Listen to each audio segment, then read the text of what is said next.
What you see is what you get. WFNG. Fly nerds. You see it and say it. Yeah, you see black excellence and intelligence we now combine. Fly nerds on the verge of connecting the minds. North, south, east, west over digital lines. Catalogs of the culture inside. Seen it with our own eyes. We done been through the trends and phases. The names and the legacy, the changing faces. We can't talk shop, only dealing the truth. You tuning in to the Fly Nerd group, so let the peoples in. Yeah. WFNG. FNG. Fly Nerd Radio. Yeah, so let the people in. WFNG. Fly Nerd Radio. Ladies and gentlemen and ladies, all fly nerd and nerdettes, you are now in tune to the most efficient indigenous Choctaw vampire hunters in the universe. WFNG Fly Nerd Radio. Bang, bang, bang, bang, bang. Ski, ski, ski, ski, ski. From the windows to the walls. Yeah. We are the Fly Nerd Group, your lovely tour guides in this black experience, cultural experience rather, and we are your guests. I'm Cosmo Galactus, aka Smoke. And I'm Almighty Saint Warhol, aka Stack. Stack up in this bitch. The Fly Nerd Centers. The Fly Nerd Centers. That's ill, actually. Yeah, it's pretty dope. Yeah, man. Well, it's been an eventful. Well, it's been 2 weeks or so. It's been a couple of bullets. It's been a couple of bullets. A lot of things been going on out here in the free world, or is it free? We never. I mean, tell these days. It depends on what tariff you got to pay. Right. You know what I'm saying?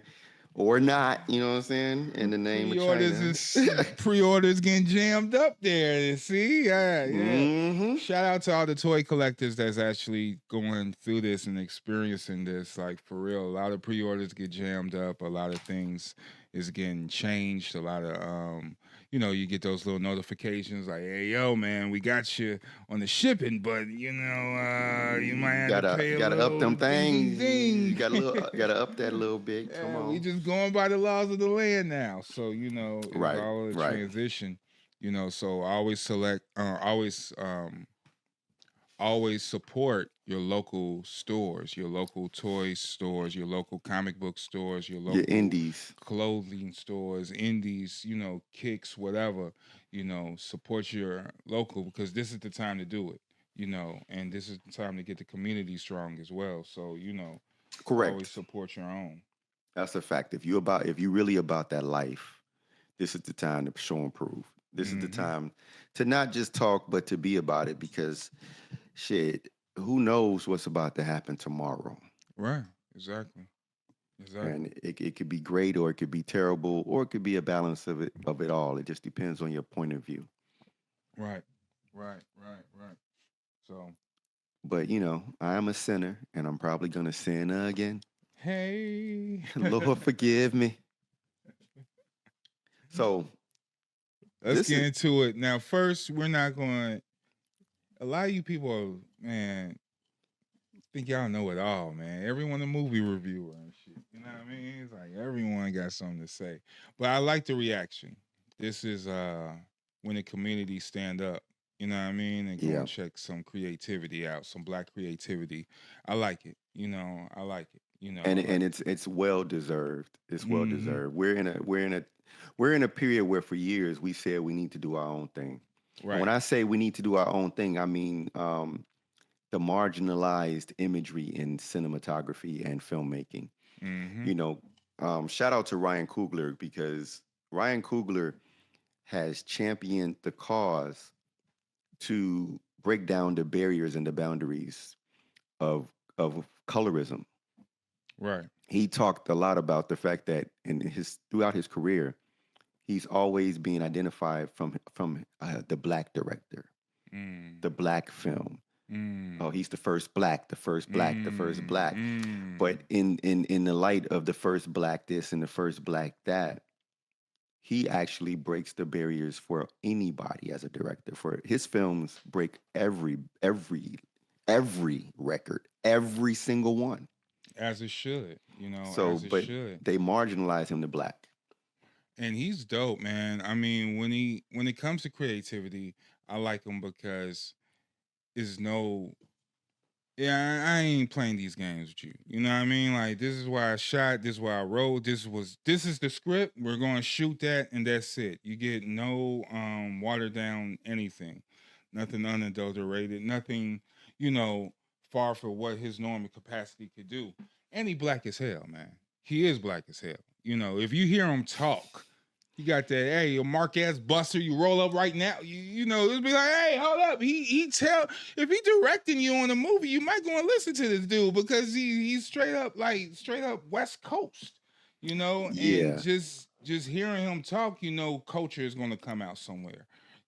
So And then it's taking affecting advantage people. of your position. You are a black man in this position. You are a black man that made one of the best top grossing superhero movies. You know what I mean? You are that black dude that did Creed. You are that black dude that did, that Fruitvale Station and all that shit. Like, you are. If you looked upon that and you only dude out here in this big ass fucking pond of other else, you know what I mean? It's like, yeah, you do get to stand out because it's quality as well. It's a lot of directors that's any color that make trash. But if you have a little lineup of some real dope shit, then it does put you in under some spotlights. Well, only for the white folks, because that's the problem. The truth of the matter is, a great film is a great film. But when you say it's a great black film, or he's a great black director, or he's the first black director, you have separated him from history. So he doesn't get into conversations with Steven Spielberg and George Lucas because when they do a film, it's just a great film. Martin Scorsese just does a great film and he's a great director.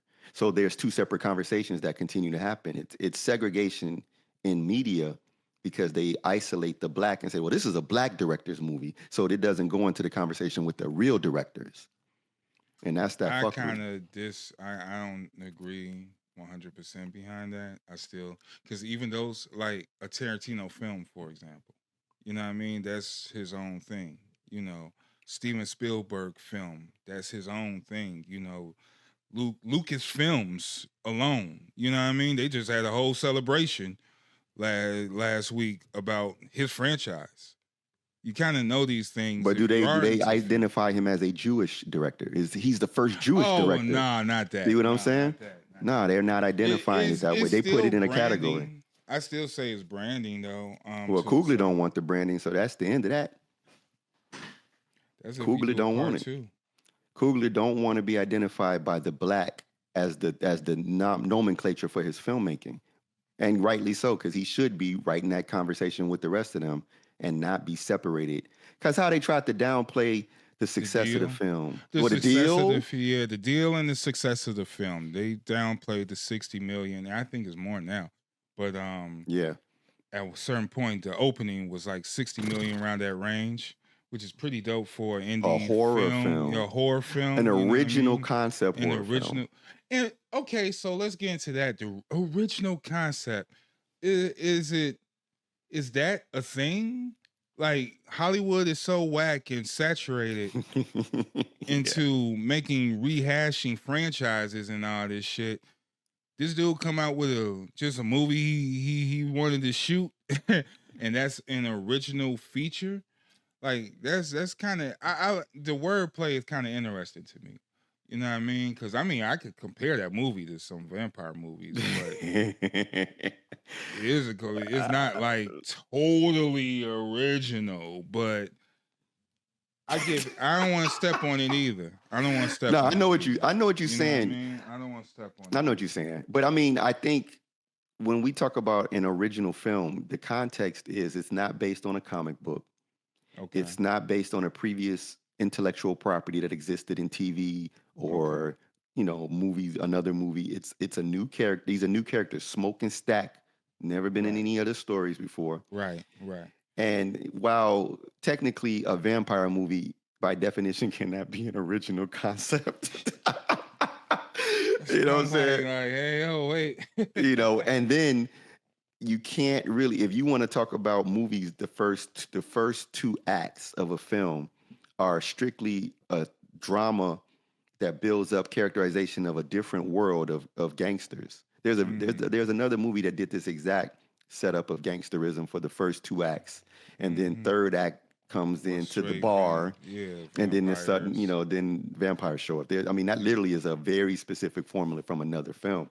So, yeah, but the originality is in the IP itself. Okay. Characters are new. Okay. The story, the content within the story is new. Okay.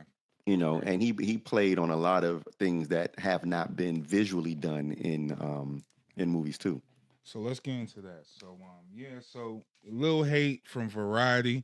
A lot of people stood up for him. You know what I mean? Rightly congratulate him.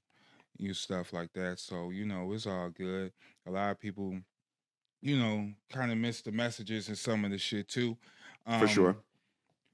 So let's take it there. It's a history piece that takes place in the 30s. Mm-hmm. So this is around that transitional time of still cotton picking, you know what I mean? And literally cotton picking, like for real. We sharecropping. Sharecropping and working, doing that type of thing. So these two brothers, they're northern folk, right? Well, they from the South. They moved to Chicago and worked on the gangster circuit. Yeah, worked the gangster circuit under Capone. Yeah. And then they did some thievery. And they're twins, you know what I mean? So literally, which is another cinema element. Mm-hmm. The Smokestack twins, Smoke and Stack. Mm-hmm. Both of them are named Elijah and Elias, which technically Elias is just another variation of Elijah in a different language. Oh, that's dope. So I'm sure that if we want to really dig into the lore, and I may do that, it's still early on, so I don't want to get into too much of that and like ruin the much of the visualization for others. But that'll be a later conversation, maybe at a point where it come on Blu-ray or whatever. Yeah, when it hit the streamer, then we can go deep diving into all that. Yeah, deep diving. But on a basic level, they went to Chicago because they were some gangsters anyway. So going to Chicago and then linking up with the gangsters of Chicago was easy for them because everybody already was terrified of them. Right. It was raising hell. Yeah, and they from a black town, a black little black town in Mississippi. Yep, and they came back after they did some thievery. They stole some liquor. Stole some liquor, and they said, "We gonna use this to open up a juke joint." And that was the plan. And that's the story. That's the story, basically. So they opened it up, and they got the cast, they got the people coming through who recruited the guys to help put it together. Delta Slim recruited a classic blues player. Yeah, Delta Slim, and shout out to Shauna, shout out to Buddy Guy. Shout out to Chicago in general because there's a lot of Chicago influence in here. He shot some of those scenes on that Pullman train stop. Mm-hmm. He shot the scene in there. He bigged up Chicago a lot in the movie. When he actually came here for the screening, he showed a lot of love to Chicago as well. And just throwing Buddy Guy in the film as well was pretty dope, man. It was a good look. Yeah. So jumping ahead, they run into who has them? Smoke or Stack, the musician. So you remember there was they split up at that particular point in time in the story.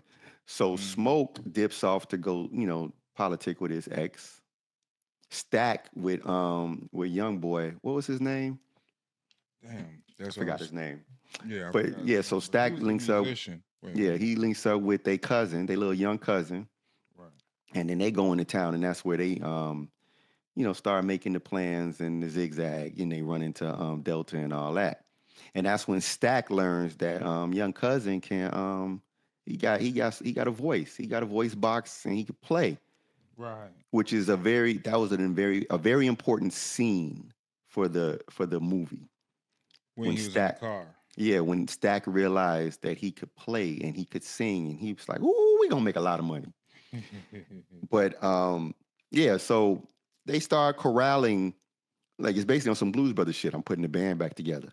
Exactly. They started gathering up the key players that are gonna make this juke joint. The Asian couple that owned the grocery store. Sammy. Yeah, Sammy's the young cousin. Yeah. So all these people come together. They agree to open up this juke joint and work with him to get it done. And then boom, by nightfall, they open the doors and the people pull up. People come in. Delta's like, yo, let's get this going. You a blues player. Play some blues. And so, that happens. And this is where the lore that makes this movie stand out from others is how he digs into the ancestral and spirituality of not only these people from the South, but the spirituality of music and ancestral heritage. And the translation and the connection between that and the realms and past and future. And like this scene, I mean, I think this is the heart of the movie. I think this scene defines the whole movie because everything that happens is based around this moment. Yeah. So peep this. So for those who have seen the film, this is a scene where Sammy's playing, he's doing his blues and the legend in the place. In the juke joint. Yeah. So there's a legend that there are certain musicians who are so gifted and are so in tune that they can tear the veil between the living and the world of the dead, or the spiritual realm, ancestral realm.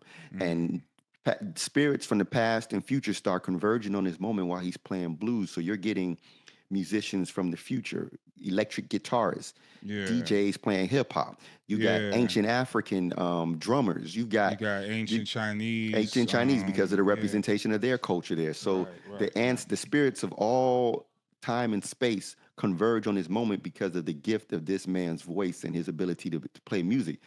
And the moment is surreal. Right. And I realized something. What? That moment, that is the moment. That is what the vampire saw. Okay, so he's standing outside. So the scene is showing this whole place burnt down. This was the imagery that we were seeing is this place is on fire, and then we see it completely burned to the ground, and the spirits and all the people are just all dancing and playing music together.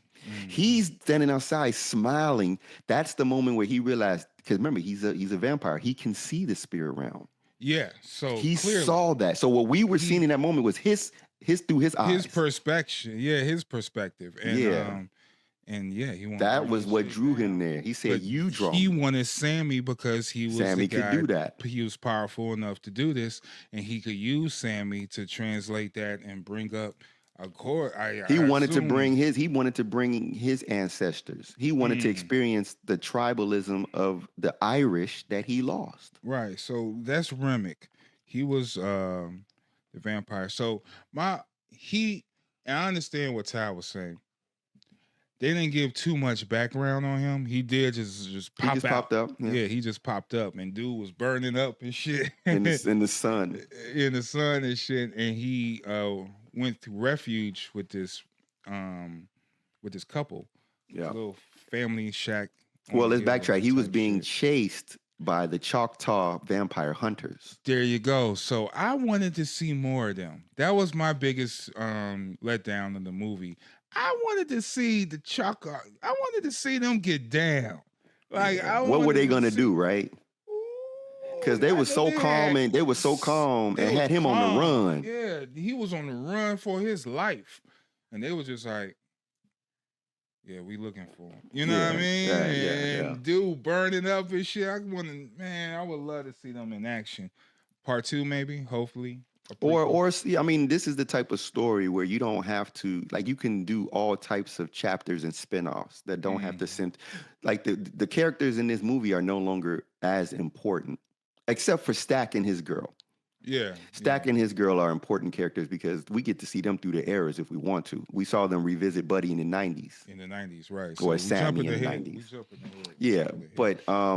Remmick, he shows up. He's an Irish vampire. Yeah, Irish vampire. He even did the gig too. So it's a horror, it's a drama, it's a musical, it's a history piece. Yeah. There's a lot of elements into this movie as well. So, and the vampire lore is very authentic. Yeah, very like very the whole having to be invited in. So he's at the people's door and he cannot cross the threshold without your express permission. Yep. You have to understand why that's even in vampire lore and the importance of that and the significance of that in real application. So break it Is down. that anytime something happens, like they always say that things don't happen to you, they happen because of you.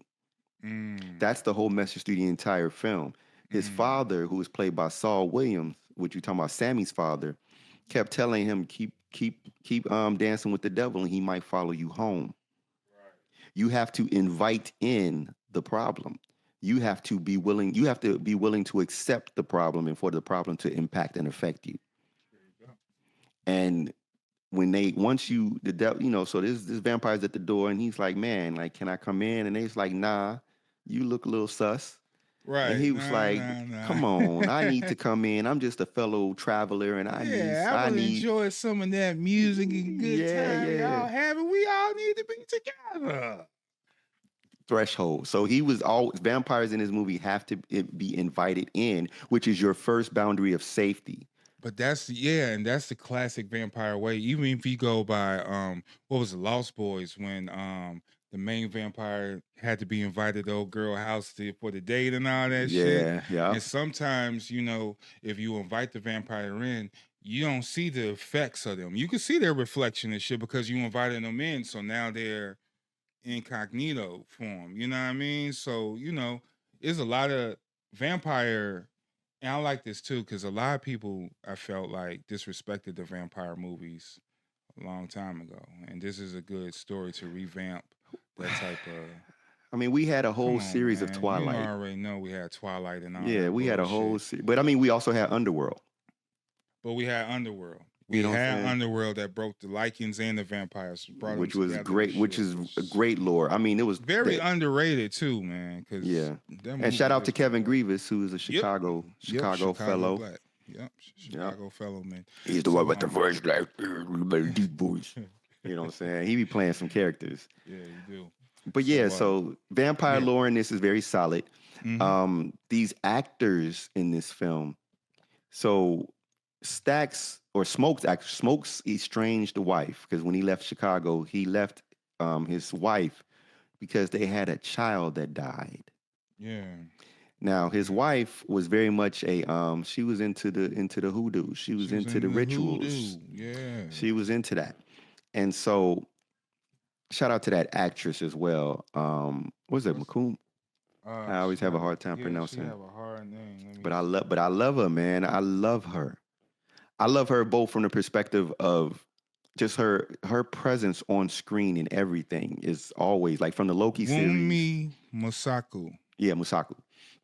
So what's her she from the motherland. Okay, yeah. Yeah. But I love her. She played Annie. Yeah, she's intense. And so as soon as she hits the screen, when Smoke come to visit her, so this is another piece of the lore. She's into the spirituality of hoodoo, and she said that she created a goodie bag that was around his neck that was his protection. She said that's what kept you safe. Yeah. Smoke is a guy that doesn't believe in any of that stuff. So he was like, well, then why didn't you use that to save our baby? And she was like, I couldn't, but I used it to save you. Save you.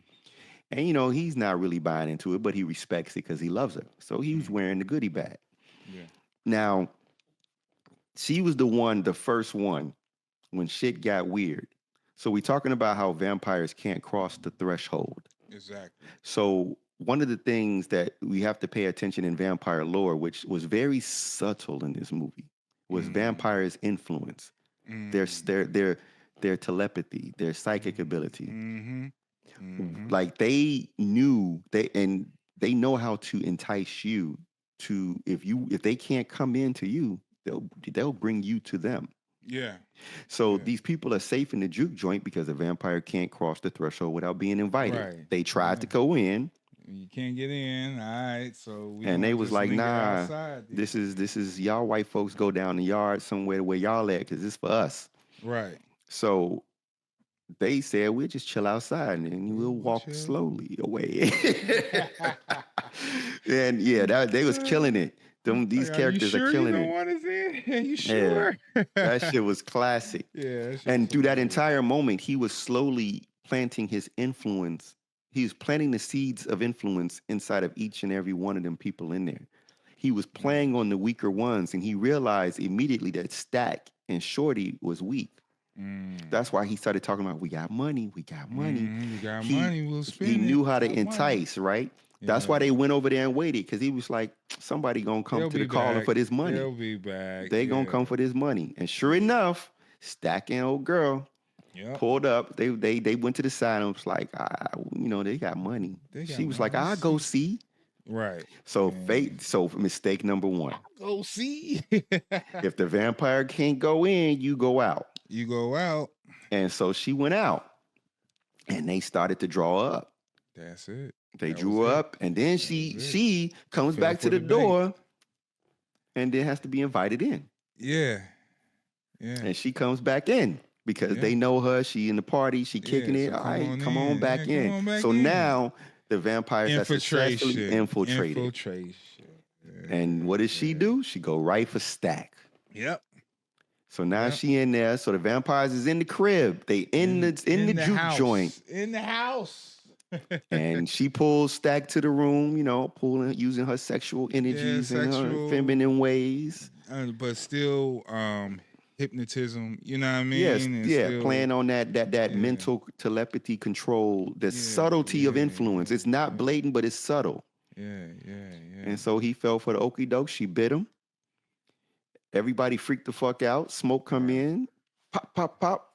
No effect. Now everybody bugging. She got right up and kept moving.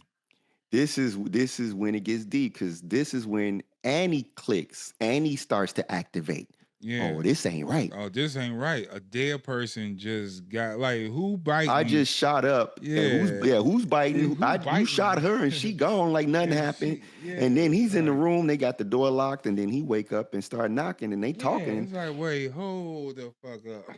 Yeah. But I think anyone with common sense. And I appreciated this moment because this is first time in a horror film, except for the other one that is the exact same format as this movie, the other vampire movie. We ain't gonna name it right now. But that movie also, once the shit hits the fan and the first event happens, them niggas don't hesitate. Yeah. Guns drawn, weapons ready. They do not slip. Yeah. I appreciated that. We ain't had no stupid moments. Nah. We ain't had no dummies. When the moment they said there's something wrong, niggas was like, bet, lock shit down. Nobody. And no one going in this bitch. Nobody. Nope. Nobody. And he figured it out. She was like, remember, what's his name at the door? The doorman? Yeah. Let me see. He's at the door. He's the doorman, so he has to let people in or not in, and he's also security. So he went to go take his little... cornbread. Yeah, cornbread. Had to go take his little release, so he went to the bathroom, and they got him. Benson, that's the real... Also all the actors in here killed it. Yeah, every actor in here did. Every actor in here showed their ass. Just to say, wait, hold up, what's old girl name? What are you talking about? Steinfeld. She's what's that? Stack's girl? Yeah, that's Stack's girl. Yeah, that's Stack's girl. Or ex-girl or whatever the fuck was going on with them. She's in Hawkeye. Left her. She's the young Kate Bishop. If y'all not familiar. Yeah, exactly. Yeah. So. Shit just started going crazy at this point. They realize it's vampires. So Annie's got to get to kind of run the jewels. So yeah, Cornbread, he Cornbread, wow. Brilliant scene, man. Brilliant fucking scene, because Cornbread get got because he outside taking the piss, and hey man, you out there now. Yeah, right. You done, son. Yeah, you outside. So you got hit, and now you the doorman of the party, and you asking to come in. Yeah. So can I come in? They like, you bang back and forth, nigga. Why can't you come? Just come in. Come on inside. Why can't you do that? Like, just come on. And so Annie's putting them to the test, and they're all sitting here like, hey, something ain't right. Bring your ass. You a big motherfucker. You can push past us. Why are you not just coming in? Yeah. And it's funny because this scene actually reminds me of a scene in another movie. Remember Tales from the Crypt Demon Knights? With Jada Pinkett? This before she was Jada Pinkett Smith, just Jada Pinkett. Yeah. So remember the demons in similar, well, actually the demon, I guess it was Satan, he had to have permission to come in because they put the blood of Jesus Christ on the doorway. On the door, right. So he had to get somebody inside to let him in. And so there's this scene where he's trying to come in and he's trying to talk them, he's trying to use his persuasion, he's getting in their head, offering them, enticing them. And then all the motherfuckers said, nah, again, a black chick was like, nah, you ain't getting in here. So then he had that moment where hold down, sick country motherfuckers, let me in. You know what I'm saying? He started having that moment. He went off. Little bitch. He was going off. He was like, it's supposed to be, let me in. It's literally the same scene because he's trying to talk his way in and they just like, nah. Flustered and frustrated because they ain't falling for the okey. And Cornbread did the same thing. Like, man, you niggas, you fucking Uncle Tom ass nigga. He said, shut the fuck up. I'm talking to Smoke. He was like, no, I'm talking to Smoke. Your bitch, man, get your bitch. Yeah, so they went in with that moment. It was like very dope scene with the dialogue and everything. So then he pulled out? Smoke? He pulled Smoke out like when Smoke, like he said, can I have the money then? He said, can I have my pay? Yeah. So as soon as he stuck his hand past the threshold, that means he opened season, grabbed his arm and pulled him out. But what he really did was he tried to bite his forearm. Right. Yes, but Smoke being a gangster and being a former military vet from World War I, he see it coming already. So he yanked, he twist, he grabbed his gun, and as he's trying to pull from him, he's shooting him, which saved his ass. And then immediately, he jumped up and had to run back in. Black ass, get your black ass back inside. Yeah, he got back in, and they was like, yeah, bitch, nah. And then that's when he got up, and that's when pull back up. The Irish, the lead, Remmick. Yeah. He pulled back up and gig and everything. Now he mad. He did the whole gig and shit, and said he wanted his culture too. You know what I mean? He wanted to thrive, and he said he want to build a new tribe, and he said he ain't about boundaries and race. He said I was fucked up. He told Sammy I was just like you. Mm-hmm. He said my people were accosted and colonized in the name of Christianity too. Mm-hmm. So now we're getting to the fact of how old he is as a vampire. Okay. Because we're talking about a long time ago where Christianity conquered the Ireland and converted all of them. Right. So he's saying, yo, we weren't this before Christianity came. So I don't fuck with them either. Right. And I don't fuck with that clan shit either. Right. He said, he said, let's go right over. He said, we can go over there together and take them motherfuckers out. Let's go. Mm-hmm. You know what I'm saying? I think he was sincere because another interesting thing about the vampire lore that Coogler really dug into is that vampires do not lie.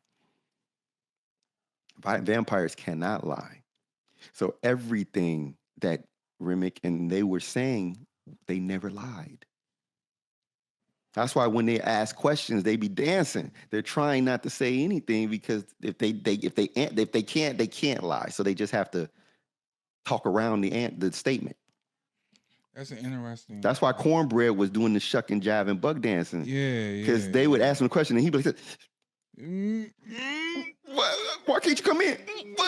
And then that's when he switch it up. Come on, man. Why don't you just let me? Like he ain't gonna answer that because he'd have to tell you because I'm a fucking vampire.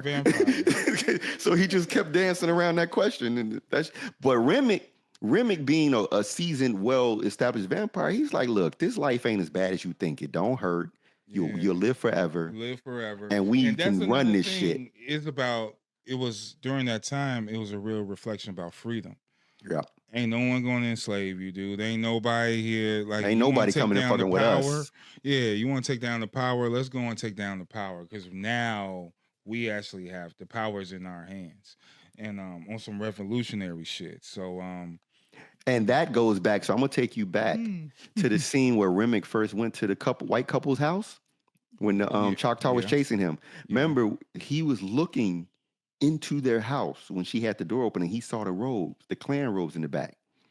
Exactly. That's when he was like, "Oh, y'all, them motherfuckers. Oh, we going," because he wanted to tear that shit down anyway. Yeah, I'm going because I want to infiltrate that shit and destroy it. You're going to be a part of my army. And we're going to destroy the reals. We're going to destroy all this shit.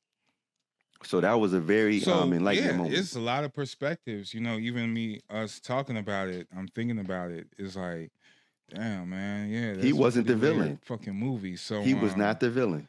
These ain't your average vampires, you know. It's just not, you know. No, it's not just I want to suck some blood. Yeah. You know what I'm saying? This is what I am, yes, and I have to drink blood, yes. But what I'm really here to do, I still have a purpose, and I want to thrive. Relevance to it, yeah. He's retaining a sense of his humanity and his history, and he wanted to be visited by his ancestors. He wanted to remember. He wanted to experience what he lost.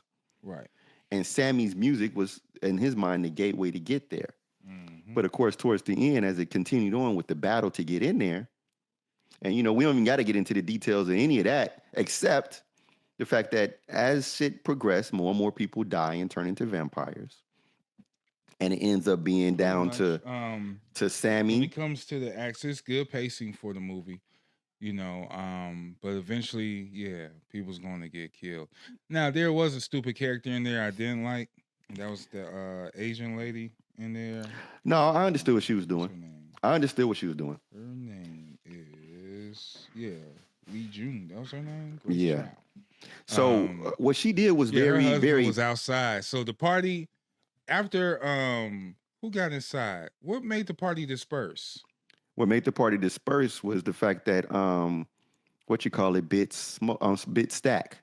Okay, yeah. And when they saw that, and then they saw that she came out covered in blood, and that Stack was dead. That's when Delta Slim was like, "Everybody get the fuck out. Everybody, party's over. You got to go. You got to go." And they all went out, and became fodder. Yeah, just sauce for the goose. Yeah, pretty much, man. So but yeah, now the army is there, but he still wanted Sammy, so he didn't go. He could have. No, he didn't want all them. He wanted Sammy. He wanted Sammy. So and being able to read their minds, he knew what they wanted. That's the thing that was subtle. That's how he knew. He was like, yeah, these Klansmen. He's like, I'm already their enemy, but you want them too. Right. They sold you this place, and this is what their plan was. Yeah, they was gonna come back and murk you. Anyway. Yeah, they took your money and they was gonna take your life. Yep. So yeah, man, there's a lot of flips to that. It's a lot of layers to this. A lot of layers, man. So yeah, dude. So but the lore in this, the spirituality in this, the elements of the hoodoo, that was all intact. So much so that Annie's hoodoo played a very important role in keeping someone alive. You know, we'll save that part. You know, because that's a very important part of the story that I think some people need who haven't seen it. The stuff we're telling you is not a big surprise. Everybody knows at this point it's vampires. Everybody know that motherfuckers gonna get bit. Yeah.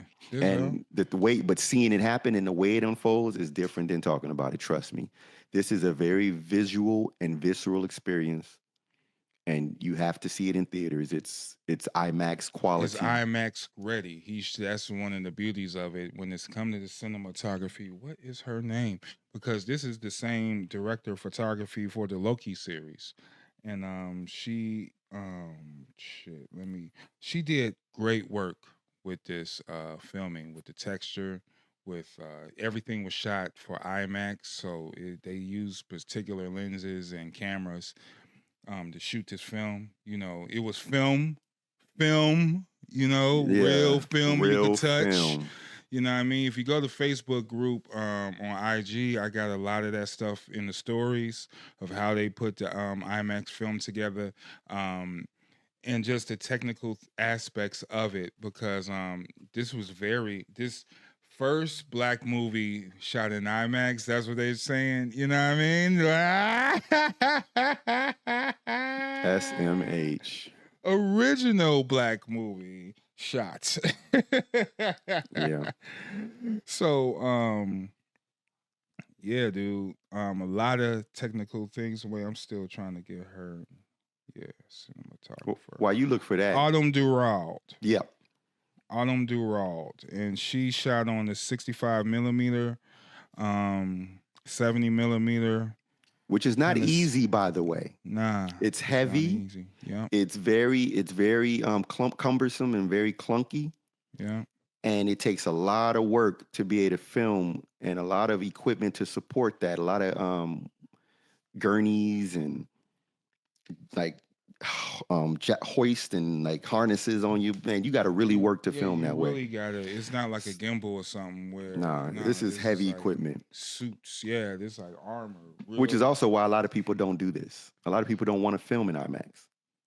Because there's a lot of work to it. And then you gotta edit actual film afterwards. This is not digital, so you have to literally take the film and go through the processing and do all the editing and work that shit. So shout out again. This is to the testament of what is now agreed upon as the genius of Coogler, because every actor in this movie we've seen in a million films, right? But the way he's able to dial them in, we talked about this before. Some actors are natural. You just put them on screen and they're good. I don't know if Micheal B Jordon is one of those actors, but I think Ryan Coogler is the director that is able to bring the best out of Micheal B Jordon.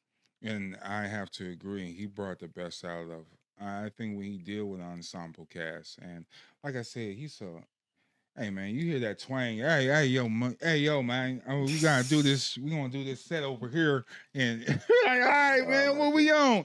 You don't want to let him down. You know what I mean? It's just certain people that click well. And just like Tarantino always work with Samuel Jackson, and he have his peoples that he always shoot films with.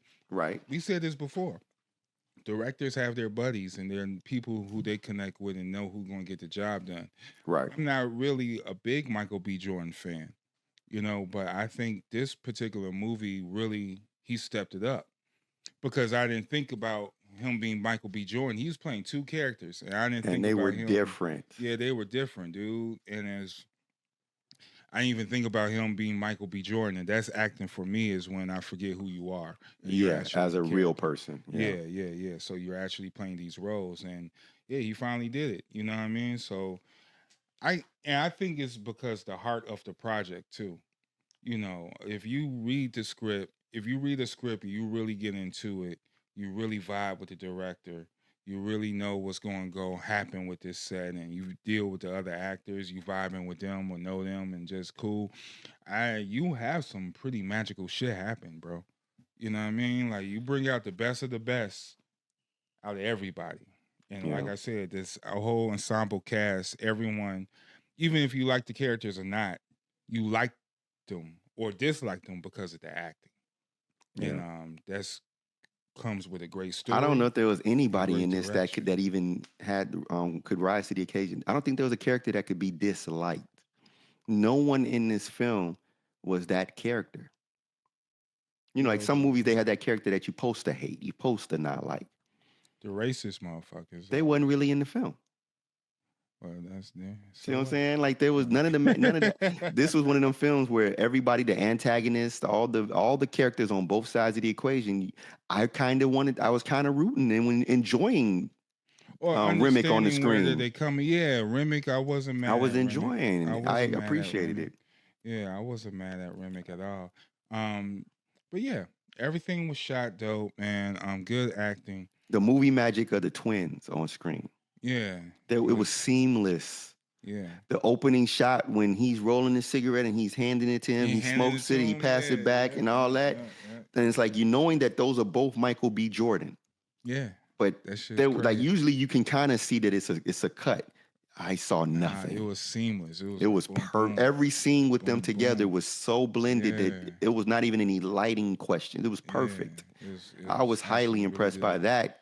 Because that's one of the things, whenever there's a twin in a movie, you kind of be like, I can tell when the twins is on screen that it's not real. They do a lot of over-the-shoulder shit. Yeah, nah. This was perfect. And then Micheal B Jordon's facial expressions, the way he expressed himself, his body language was different for both characters. And to where you believe red and one wore blue. Mario Brothers, Double Dragon, all that. You know what I'm saying? He took it back to the roots with the twins wearing red and blue. Yeah. So, nah, man. Overall, dope shit. I had a few issues with it, but it's cool. Let's ask this question: Are the issues that you had with it story-based? Technology based, meaning in the cinematography, or it is a little bit cinematography. I don't think story wise I didn't have an issue really with anything too much. Okay. Except, like I said, Chateau vampire hunters, I would like to see them, at least a scene. They didn't have to come and save the day or nothing, but I just wanted to see a scene of them doing what they do. So maybe they should have started with maybe Remmick was with another group of vampires. I would have shot, and then he was running. I would have shot them, killing the others, and Remmick getting away, and he gets away. So I would have seen, a little bit of that, a little setting of the stage of why Remmick was looking for more family. Right. He had just lost it because these Choctaw had just killed his crew, killed his coven, or killed his nest, or whatever the fuck vampires have. Yeah, wherever layers. Yeah, they're in the lair, the vampire lair. So they went and murked them, and so his son is rising. And then he getting out the way, you know what I mean? He escaped. Find a place to go to, hide out real quick. Yeah. So I would have liked to seen that. And the third act, I think, when the vampires did enter the juke joint, I didn't like the shooting of that too much because everyone died so fast. You want to know something funny? What? If you go back and look at that scene, there was only so many people left in that juke joint because everybody left. But as soon as the vampires came in, all of a sudden, it was a bunch of people that the vampires was killing, other than the main characters. And I'm like, where did they come from? Because they weren't in there. Remember, we saw everybody that was left. It was the Asian chick. It was Delroy. What's his name? Delta Slim. It was Sammy. It was Smoke. Sammy Girl. Sammy Girl, and it was Smoke's wife. Mm-hmm. Yep. That was it. They was the only ones left in there talking. Yeah. And then all of a sudden, when the Asian chick yelled out, "Come on in, bring y'all motherfuckers in here so we can kill you." They come in all of a sudden, like randomly. As soon as the vampires went in, they started jumping on random people. Where them people come from? Where these extras come from? Yeah, I didn't. So it was a little bit. I didn't like the third act a little bit on that level of the vampires. But it was a hard act to do only because you're competing with From Dusk Till Dawn. There you go. And From Dusk Till Dawn, that moment when they turned into vampires and all of a sudden the shit hit the fan was popping. It just went nuts. And it was hard to do it because of that, what we're talking about. The moment there wasn't enough context of who was left in the space. Right. You didn't identify that these additional characters were in the space. Right. It appeared that everybody left except the crew. But then the vampires come in and it was random people they was shooting. They was killing and biting. Yeah. And why didn't them people, when they was making their weapons, them people wasn't making weapons with them?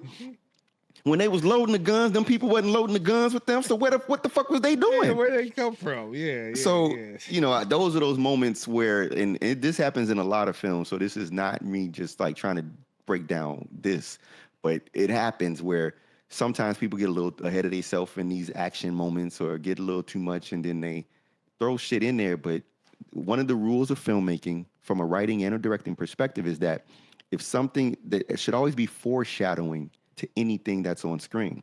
Right. If I'm going to die on screen, you have to show me before I die. Mm-hmm. You know what I'm saying? And if I don't see this person who dies, I'm not going to care. Right, yeah, okay. You know what I'm saying? Like if you're gonna grab the knife to do something, the knife has to exist somewhere on screen before I grab it. Beforehand, yeah. I have to know this knife is a particular part of the story. It's a character in the plot. Exactly. So when you have these characters, like these 10 or 12 people that suddenly died, but they did not participate in the last half hour. Yeah, and they were nowhere. Not one scene. Like it was a lot going on for a half hour. These niggas was talking about Stack. Yeah. They was talking about Stack when he woke up. Right. Stack leaves. Yeah. They had a whole deliberation about what vampires are. Right. Then they decide, well, since they vampires, let's weapon up. Well, yeah. They had the whole scene where cornbread. They passed the garlic. Yeah, they did the garlic. That's right. They bit the garlic. Nobody was there for none of that until these vampires came in, and then all of a sudden there's plenty of people to bite. Right. What the fuck was they doing? When they asking whose blood is this? Remember when they found the body? Mm-hmm. Mm-hmm. Yeah. All of that. Then nobody was in there. There was nobody in. We saw the whole place. They walked around the whole spot. Nobody was in there. Shit. So, that was a moment where, they kind of, and that took me out of the reality. Me being in that fantasy, that pulled me back for a moment. And that's when, that's why I didn't like, because it did the same for me. I was like, oh shit, what happened here? You know what I mean? Yeah, how did we get here? Like, I didn't like the Asian chick. She died in the fire. She burned up. She stabbed the husband. That's what she had to make sure, because remember they said they was going for her daughter. So she made sure that the husband died, because remember Remmick said, oh, he with me, so I know everything about you now. Yeah. I know about your daughter back at the store. So she said, oh, hell no, I'm killing him so you don't have his memories. And I want to make sure my husband is resting. She didn't know he was going to burst into flames. That's how she caught on fire. She caught on fire because he was on fire, and she was just in a rage moment of like, you're not going to get my baby. Yeah. So hers made sense because she was not in her right mind. Yeah. She had lost it. That's why she fucking let the vampires in. She let them in. She pulled up them. She grabbed that shit, that steak, and was like, nah, fuck this. I'm about to go kill all of them. You know what I'm saying? So I get it. Don't go out there, lady. I get it. She said, well, fine. You won't let me go out there? I know what to do. Yeah. Come on in, motherfucker. So, yeah. Now, Delroy's death was the one I hated the most. Why you hate that? Delroy? It was pointless. It was like you tried to make this martyr moment, this sacrificial moment, but there was no real sacrifice because it wasn't necessary. In that moment, they were sneaking out the back door. The vampire was at the front door, standing outside, looking in. Right. And they had, remember, he cut himself and said, come get me. Come and get me. But you brought them back into the joint. Yeah. They were outside again. They was outside. And plus, they was on the retreat thing anyway, because they was after Sammy. And once they kind of like fell back for a second. Because they was like, well, we can't get to you because y'all fighting us off. Right. So they was going to go outside and regroup. Exactly. They could have snuck out the back. You could have pretended like you was talking to them inside, but instead you cut yourself, which brought them back in. Which was weird. And it was like, what's going on here? What the fuck you doing? And then why didn't they try to turn him?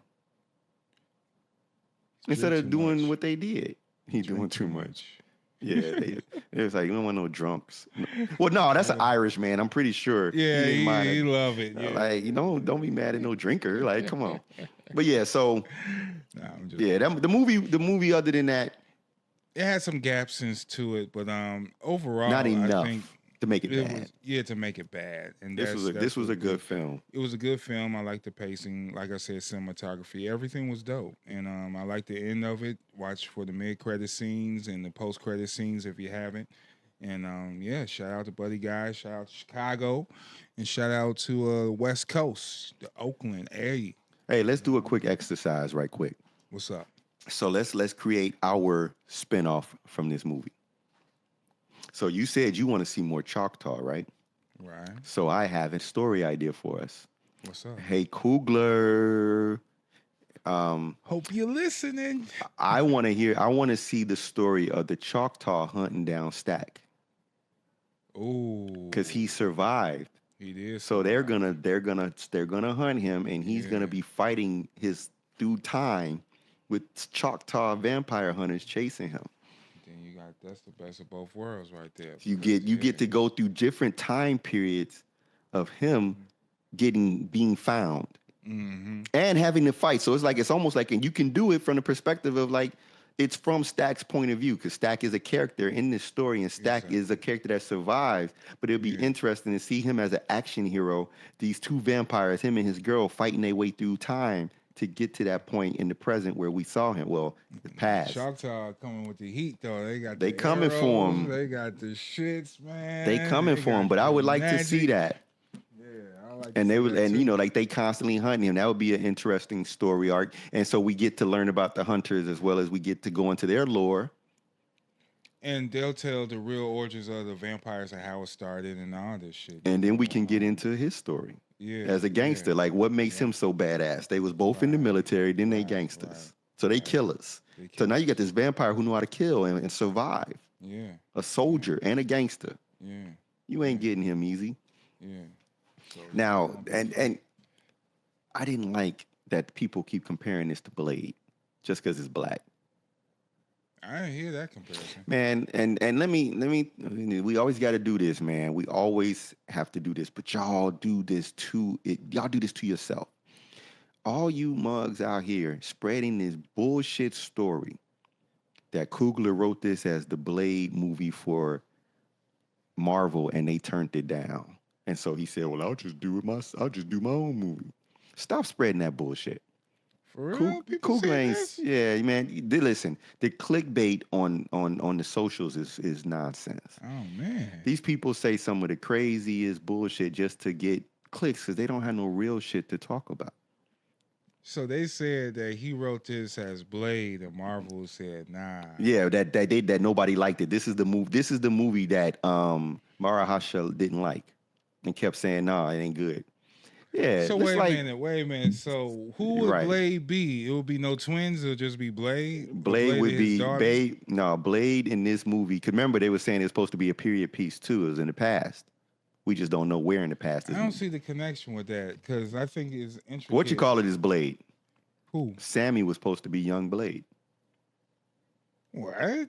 That's what they trying to connect. That Sammy was supposed to be young Blade, you know, and that he would have been like this is him. This is the story of when he became a vampire, and then then he moves on into the present.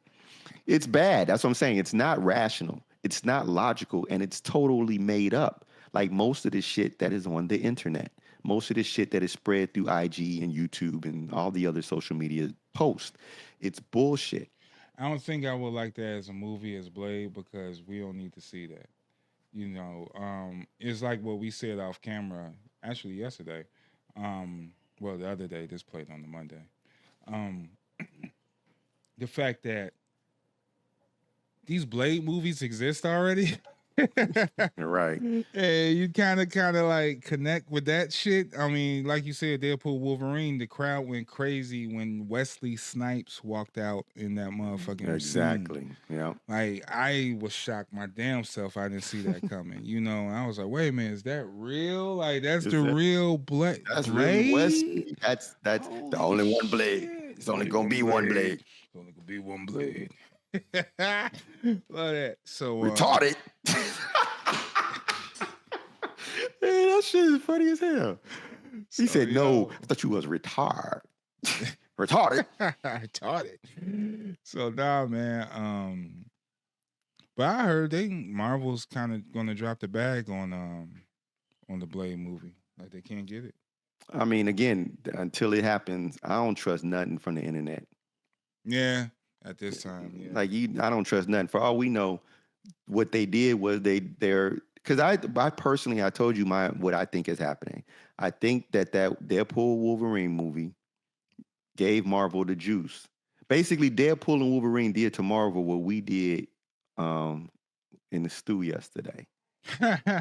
We sparked motherfuckers and sparked a cultural experience. And so Marvel was like, yo, it is, you're Blade, so therefore anything we do with Blade has to match or top you. That's what I'm saying. We can't go under you as a bar. You're the bar. Yeah, you're the bar.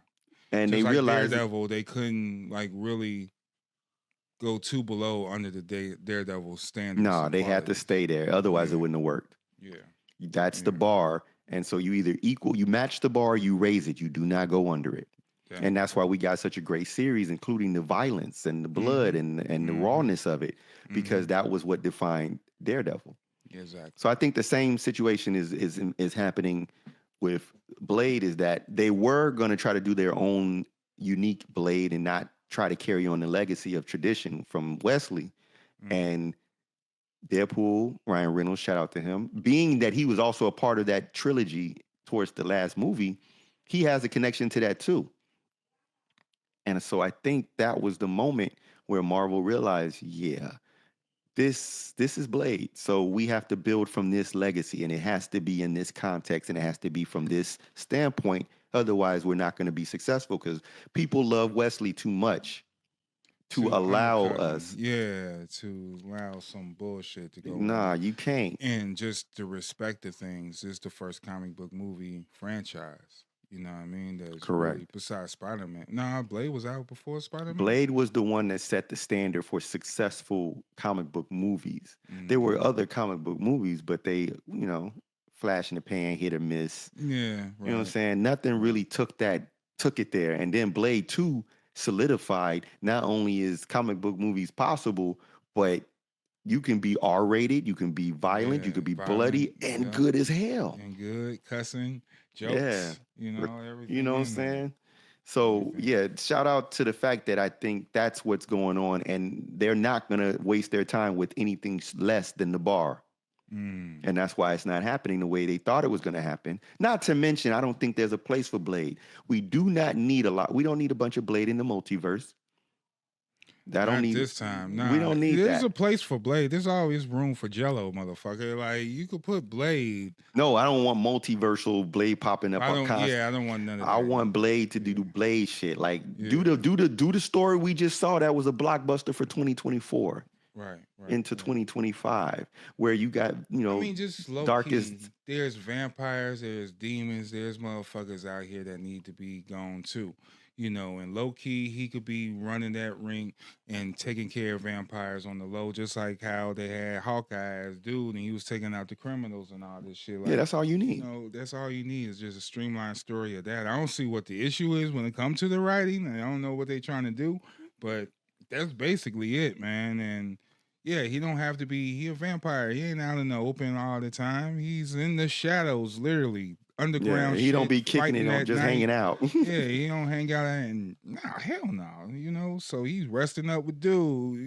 Getting charged up. What's this guy? Whistler. Well, yeah. He's Whistler. always in medics and shit. So, there's ways to do it, but we'll see. I'm gonna trust the creative process. I'm one of those people that wasn't standing for Mahershala Ali playing Blade. Oh yeah. I think that he can do it, but that's all I'll say. Vampires are old. You don't need a young person. If you ain't Wesley and you can't actually do the action, you know what I'm saying? If you can't, Ali ain't fitted. He got Ali in his name, man. He should be athletic. I'm not challenging that he can do it. I just wasn't. So had it came out back when they said it would, you know what I'm saying? But all right, well, that's 5 years ago, though. That's what I'm saying. This is 5 years later, and it's still not there. And they haven't even filmed a scene yet. Well. So unless they're deciding to not worry about a Blade movie and they're just gonna throw Blade in other people's movies, which I'm okay with too. I'm okay if Blade just be showing up randomly, popping in, doing some weird shit, and then dipping off again, like, because Blade is Blade. You know what I'm saying? He don't play well with others. Right. Hey, him and Ghost Rider be going at it. Yeah, that's true. They be going at it. But see, there is room for Blade because we got Ghost Rider and the Midnight Suns. I mean, that's and they ain't there yet. Right there. They getting there, but they ain't there yet. I mean, we saw a glimpse of it with Werewolf by Night. After all this blow off, all this Avenger shit, and we need. That's when it'll come in. Yeah, because I mean, if they're gonna still go street level with Spider-Man, then you need to calm down on all the other levels too. You know what I mean? And just some Earth activity, like, because all this universe shit and multiverse shit. And some supernatural shit is some nice grounding. Yeah, some supernatural shit could happen as well. And more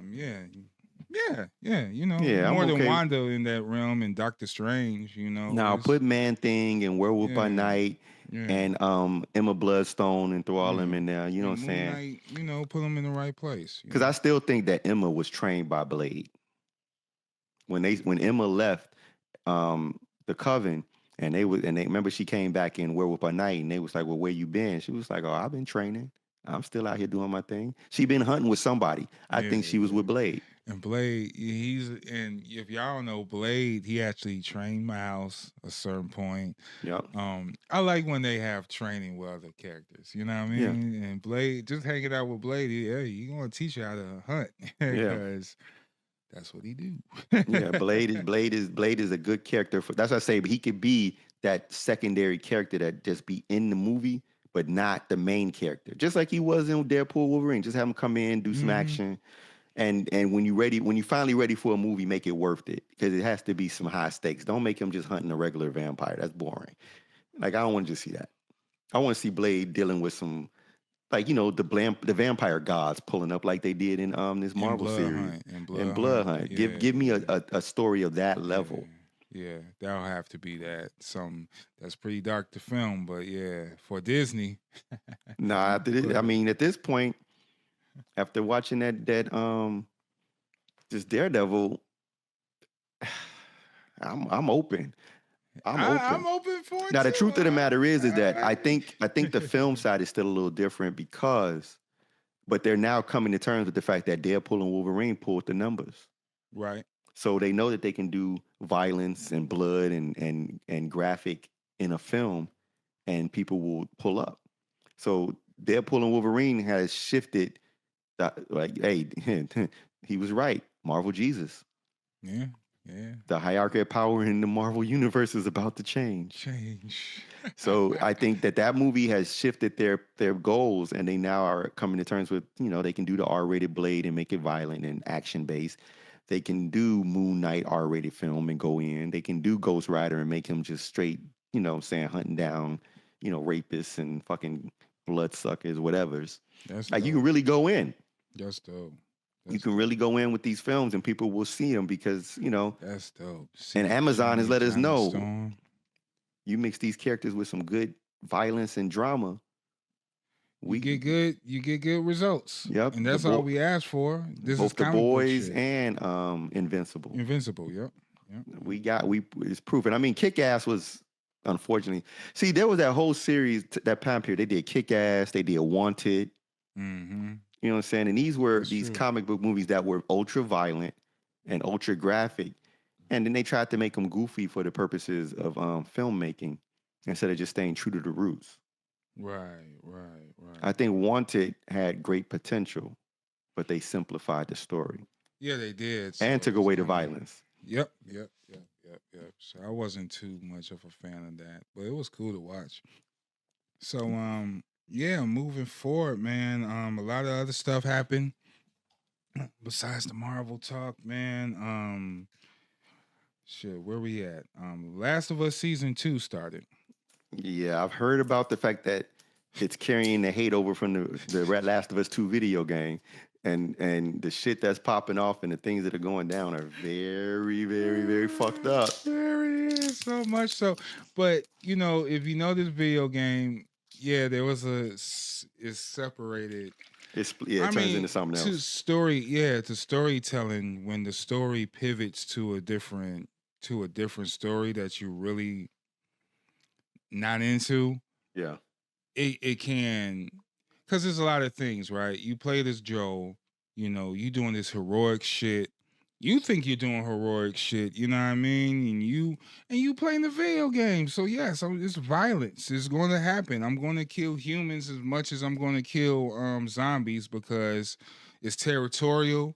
Is no laws, you know what I mean? Right. This is really survival of the fittest here. And I have to get this to this destination with this child, and you grow a bond with this child and shit. It's like, what do you think is going to happen? You know what I mean?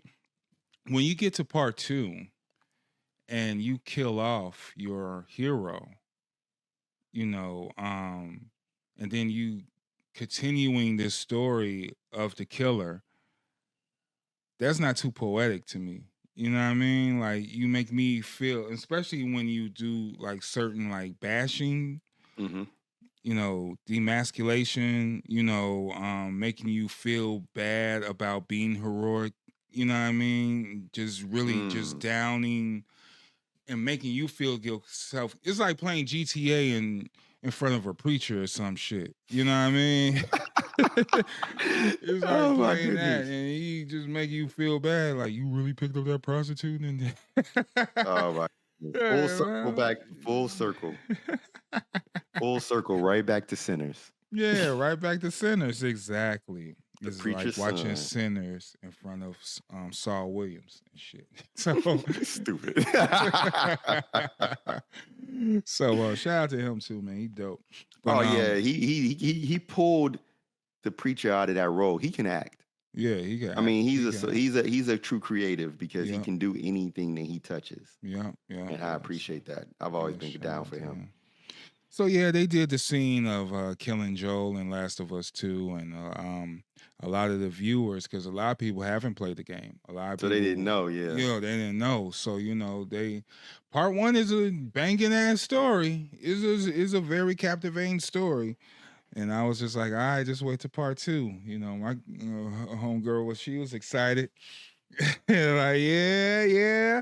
I was like, you don't know what you getting into. So we watched it, and she's like, wait a minute. Wait, I thought this was supposed to be. Wait a minute. They about to kill this nigga? Like, just keep watching. Buckle yourself in. And And just accept it for what it is. Yeah, accept it what it is. See, and no, to me, that's good storytelling. You, when you don't know what character you gonna get it. That's true, but then that breaks the spirit of the viewer. Because remember, they did that in Walking Dead with Negan, and Negan killed what's his name? Glenn. Invincible. Glenn. He killed Glenn. He killed Invincible.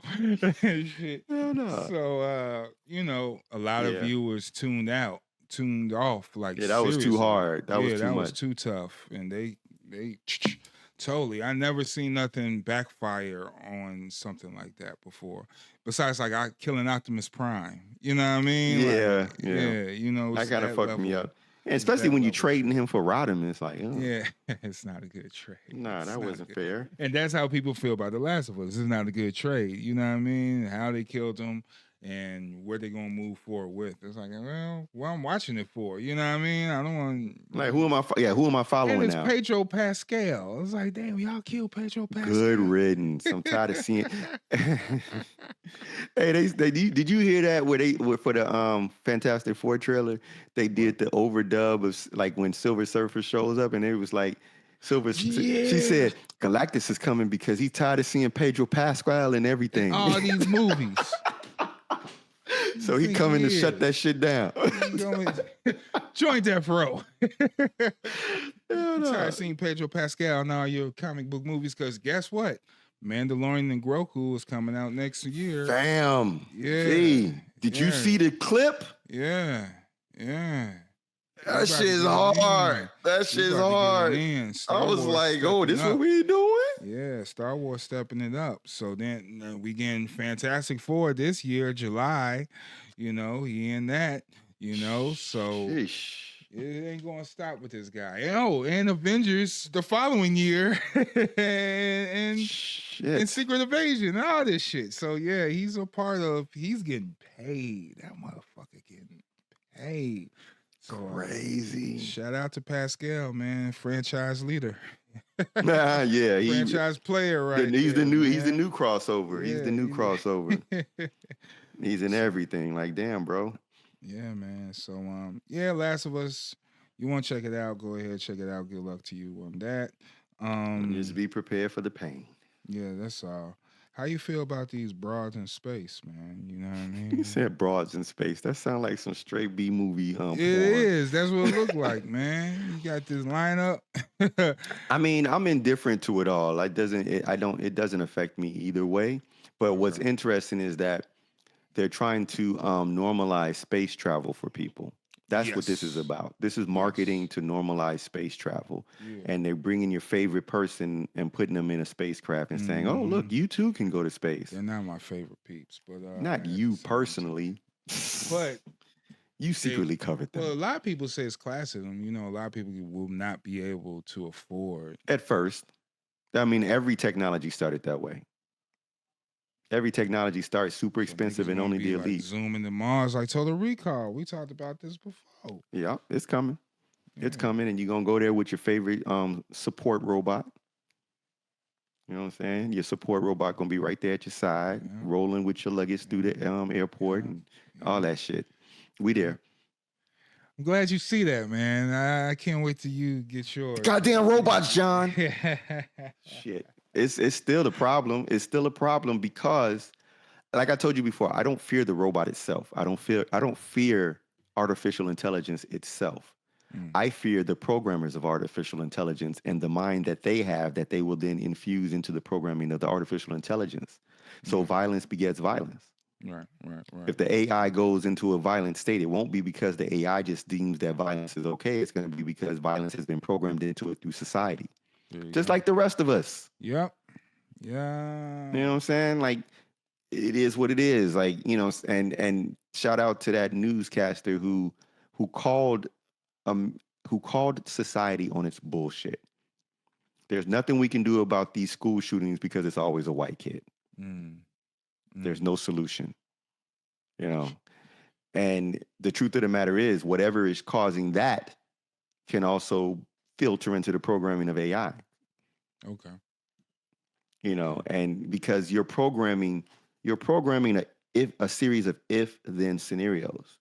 And a person can never see beyond their own understanding. So if I'm programming if-then scenarios, am I not programming my own limitations into the AI? And it picks up on that too. And It learns the limitations as the protocols and saying, well, this is the parameters of my behavior or my thought processing. So this is the realm in which I will work and operate. And violence is a part of that because if this happens, then this has to happen. This is the code. So the human code the code for some humans is programmed with violence and destruction as a prerequisite. That's why all the alien movies result in aliens that want to kill us. Predator Badlands just dropped a trailer. Lovely.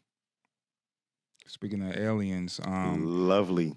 There's a lot of rumors that one of those Wayland androids is in this movie, Predator. They're trying to do the blend of the aliens versus Predator build up, or connect the universes at least. I don't know. Well, they've already connected them indirectly, right? You know, right.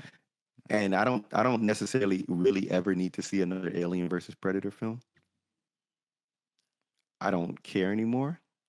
I mean, I want to see, which I'm hoping. So let's backtrack before we get into all the details of it. You mentioned how that you were not feeling the design. Yeah,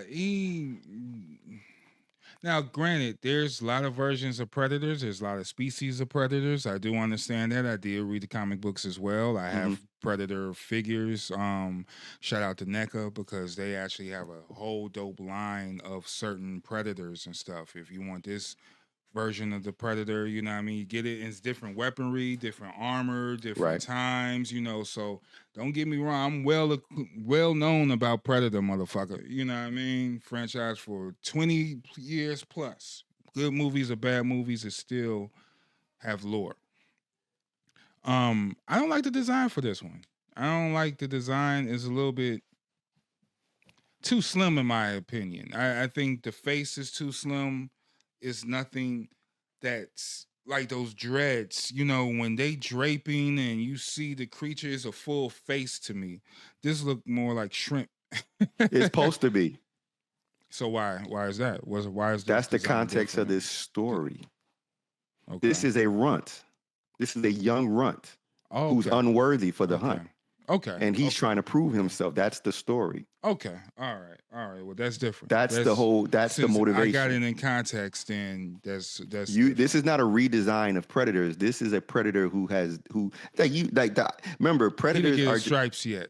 Well, not only did he not get his stripes yet, but Predators are like, they kind of breed out weakness.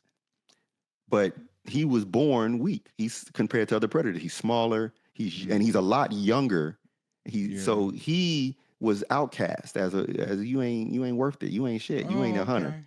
Okay. And that's why he don't got anything. He don't got the armor. He don't got nothing. He's got to prove himself. He's young. So I think he's like the teenager Predator. Okay.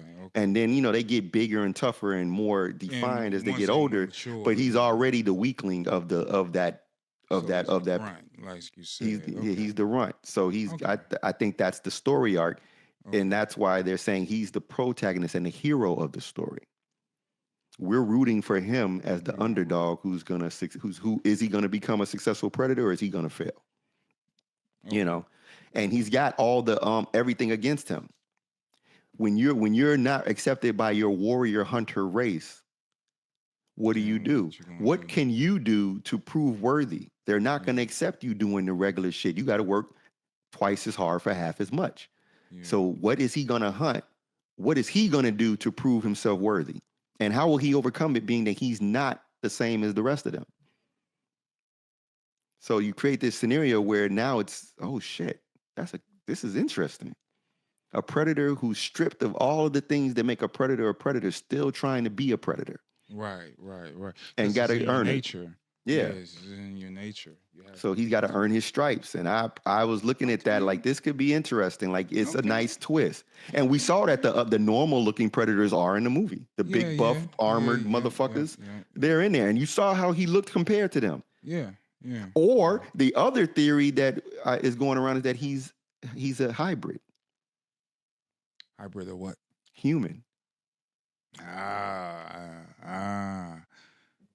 Humans fucking these predators, man. The fuck? Hey, listen. How they reproduce? He called him pussy face. But I mean, like, there's so many variables. That's why, like, you got to trust. Again, this is an example of you got to trust the process, because the design does not dictate the story, and we don't know the purpose of the design for the story. The design might be the story, which is what it seems like, that he's not there yet. Right. And he got to earn it, which means he got to fight up. He trying to ice skate uphill. So, okay, since you put in that perspective, I'll back off. You know, I'm going to check it out regardless. Listen, this is filmed in IMAX too. Yeah. And shout out to this South Loop AMC Theater.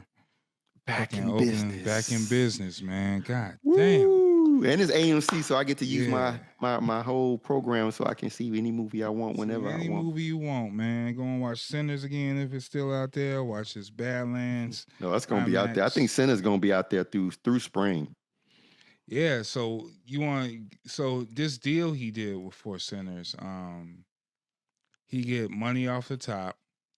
You know, even before the studio gets the money, he gets money off top. 25 years, he gets ownership. 25 years, he owned the movie, and outright. Keep this man alive, but that's something he could give to your family. You know what I mean? If something ever happens, you get your full rights to your film. That is pretty dope. And which is why I believe that there's going to be a franchise universe. It's only right. Have to be. Yeah, have to be. If he gonna get the rights, then you might as well build tell the story. Tell the story. Go in. Tell the story. Gotta finish the other story. Vampires, other vampire hunters. You know what I'm saying? Yeah, all of that. So go ahead and get into it. So that's a dope deal, man. All you creatives, it's still out there for you, and that's how trust I like the process. Yeah, just trust the process. You know, and don't settle for less. You know what I'm saying? If you ain't feeling it, don't feel it. Don't feel it, and that's it. WrestleMania was last weekend too. I ain't watch it. Yeah, it was mid. It was mid, very mid. How you feel about John Cena though? I love John Cena. I do. John Cena is, if you want to talk about what I would consider the perfect wrestler, is John Cena. Yeah, he's the perfect wrestler. He can do. So that means character, wrestling ability. Character, technique. Wrestling ability, promos. Yeah, right. He has an image, but he doesn't. You know what I'm saying? Like, is it John Cena or is it an act? It's fucking John Cena. You know what I'm saying? Even when he turns heel, he still acts the same. He doesn't change. It's great. I like heel Cena because he's very focused, and John Cena is a focused person. So if he's a heel, he was very focused into that.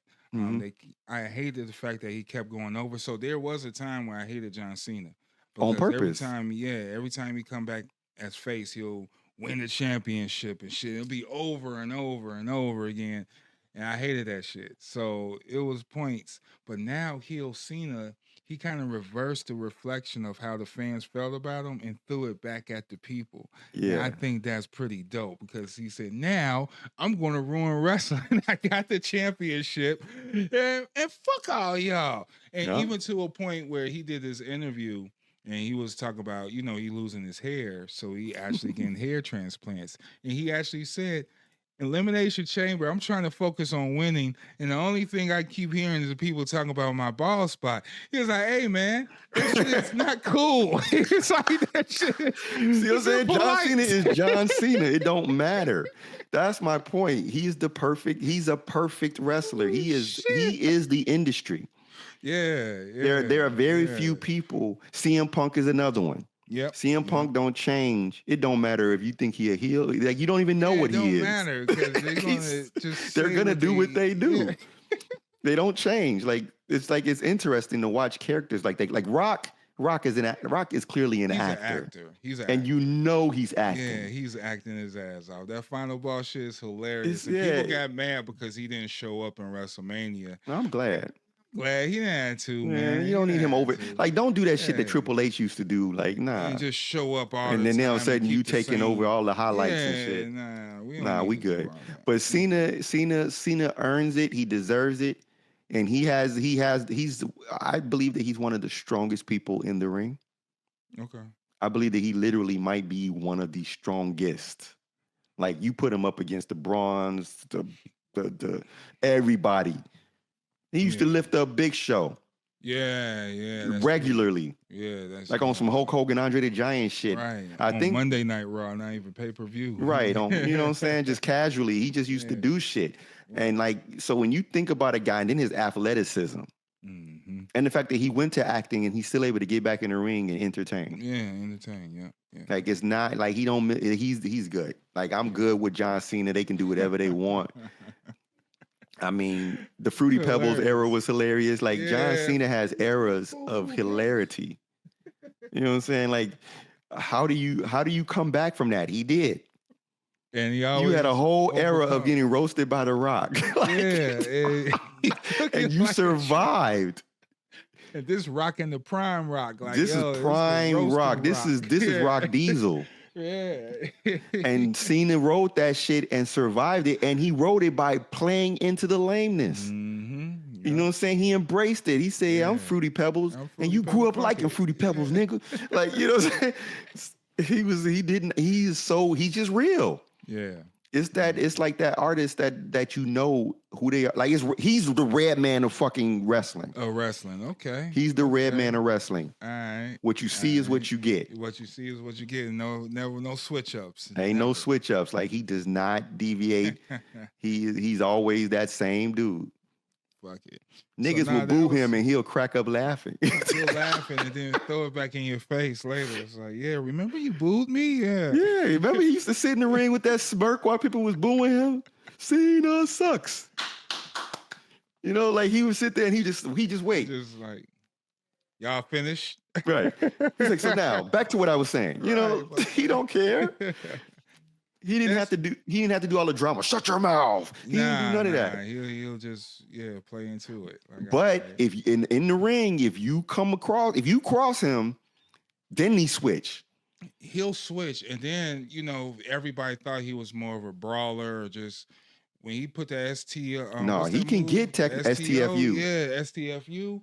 Yeah, when niggas started changing their shit, like No, he can go technical. Yeah, he can go strength wrestling where he just be slamming and tossing you. Yeah. You know what I'm saying? That's what I'm saying. He's the complete total package. I got you. He's 100%. And it's few people that you can say that about. Randy went through characters. Yeah. Kurt Angle. You know what I'm saying? Kurt Angle went through characters. Yep. Yeah, like people who been the same. Yeah, okay, that's true. Right. See what I'm saying? Right. Yeah, people that change and they have to switch up their game. Cena has never changed. Yeah, okay. You know what I'm saying? He came in rapping. He did an album. He still rap every once in a while. He still rap. Remember him and Rock was rap battling. This shit was hilarious. Yeah. And that was just the last, big era with the Rock. Right. Cena is Cena. Right. Cena. He's never changed his entry music. That's true. Nothing about Cena has changed. Fucking Cena, man. That's crazy. So yeah, he was the highlight for me for WrestleMania because he actually won that shit.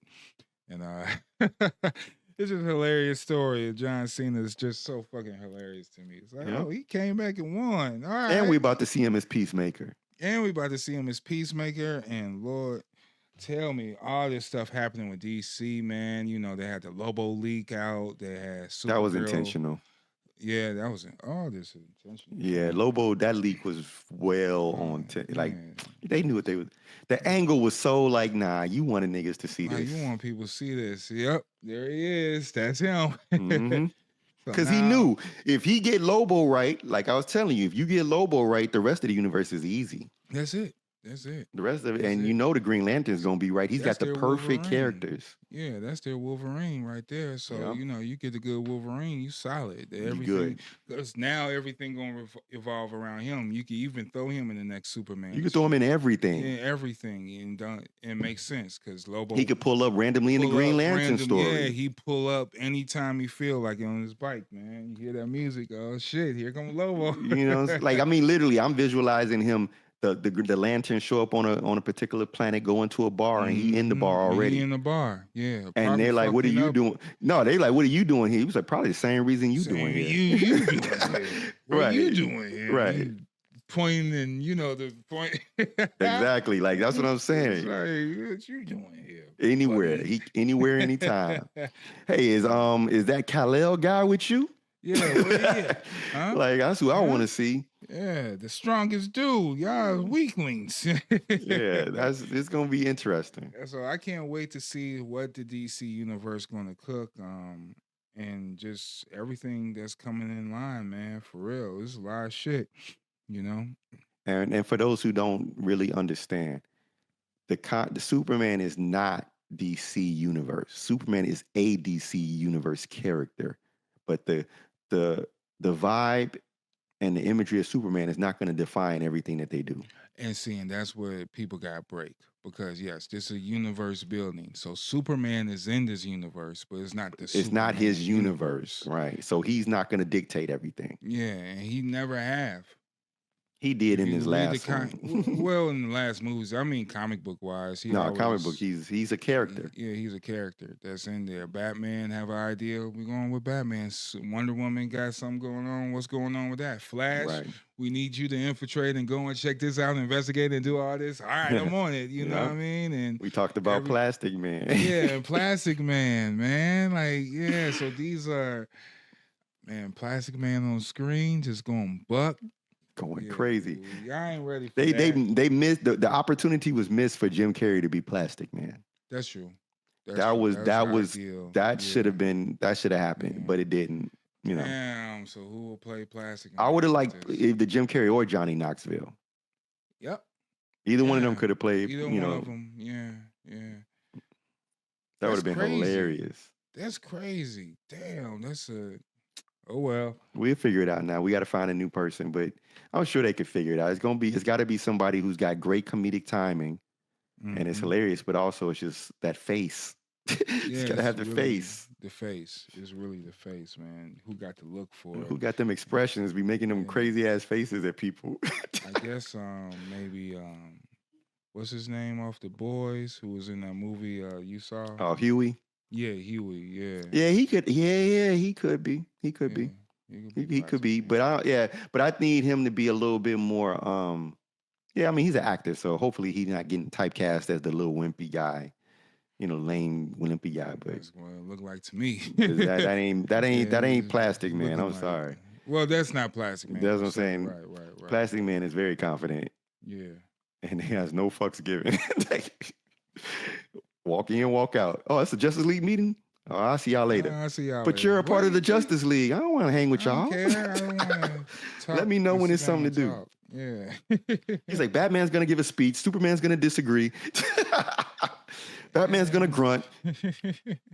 Flash ain't going to be paying attention. I don't need to be here. Yeah, I ain't feeling it. Just call me when it's popping. Right. But yeah, so that's that. Let's wrap this up because we've served our time. We served our time, man. And PSA to the black man. watch what you're doing out here. If you're making money, if you're successful, if you're not, people always plotting, and don't go for the okie doke all the time. Enjoy your life, enjoy, doing you, but just be careful your circle because they could set you up for some shit and you don't want to be on that end of the deal. You know what I mean? No matter who it is, watch your relationships. Make sure your relationships are fine with your friends, your family, and the people that love you. Mm-hmm. Try to spend more time around them. You know what I mean? And less with the folks that you really ain't there for you. Put a little love in your heart, and that means you focus on people who you love. Oh, I do want to mention comic book mentions, man. This motherfucker right here. The trial of Megatron. Who is that? Is that the Sharkticons? Yeah, that's the Sharkticons. What they doing? What they doing over here? Basically, wait, hold up. Where's the other screen at? There we go. Basically, real quick, this is Transformers issue 19, where this is the trial of Megatron. So basically, this is how he became a triple changer. He transformed to a tank at first, but then he went through this trial with the Quintessons because he was the strongest transformer. Okay. So they put him to the test. Unicron, their master, which I believe is Unicron, because Unicron ended up giving them this power set of the controllability, like I mentioned before, of Megatron. Little telekinesis type thing he has going on, which is rare for Transformers or any robot beings, that have that effect. So yeah, this Quintesson, he was putting Megatron to the test and against the Sharkticons, and he went through a test. I mean, he went through over 500 tests because it's kind of like testing his skill, his wit, his durability, his endurance, his power. And then this motherfucker would transform to this big dragon and kill him at the end of each test, and he restart the test and over again. But Megatron is resilient. That's one of his strong key points. It takes a lot to kill this motherfucker. You know what I mean? And to get and kill. When I say kill, it's his will. Yeah. It's his willpower. No matter what, he's still going. You could shut him down for 50 years. He'll come back on and still with the same will. Like, all right, come on. That's Megatron, So, yeah, he went through this test. He went through this very challenging thing. And at the end, Unicron blessed him. Instead of transforming to a tank, now he could transform to a gun. And you're going to But it was actually Unicron? I don't know. This is what I'm assuming. Okay. Because the power that be was left off screen on this story. So, yeah, that sounds. I mean, and it's above the Quintesson. So. But you see, this Quintesson right here got the power of the Matrix with him, and and I think that's a core power that Unicron. I don't know. It's a connection with the Matrix and Unicron. So they're the same source. Exactly. That's why the Matrix can destroy Unicron. Yeah, exactly. It's the one thing, the only thing that can stand in my way. So yeah, he went through a lot of tests here, and they blessed him with the ability to fucking transform to guns and shit. So what was funny, ironic about this, he transformed to the gun, and that Quintesson, who was getting on his nerves, testing him and fucking him up, had to pick up the gun. So once you pick up the gun, Megatron really controls you. You know what I mean? So yeah, that's deep. Yeah. So at that point, he damn. He shot up everything. He destroyed everything. You know what I mean? And then it brings us back to our regular scheduled program with Megatron currently and what he about to do with the Decepticons. So that's why I'm saying with this story of Transformers, I keep talking about it because it's really dope, man. And I want to see how Prime and Megatron is going to interact, and with Megatron with this skill set and this ability, and Prime literally has his arm on his body. Is he going to take control of Optimus Prime? at some certain point, like what's going to happen here? What's going to happen here? And just bringing this up as well, they did announce Transformer and G.I. Joe crossover. We just haven't seen it yet, but this, you mean the movie? The movie. They're definitely working on this film. And we're going to see something soon, probably late this year or like trailer-wise or something, because they already dropped the news on was one of them cinema cons that was recently too.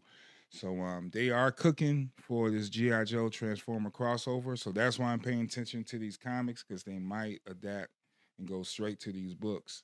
And it's always good to have something modern to reference to. So there's a new Batman Hush that came out, Batman Hush 2, which I'm not really a big fan of. But Jim Lee is back in the mix with this, and they bringing Hush back.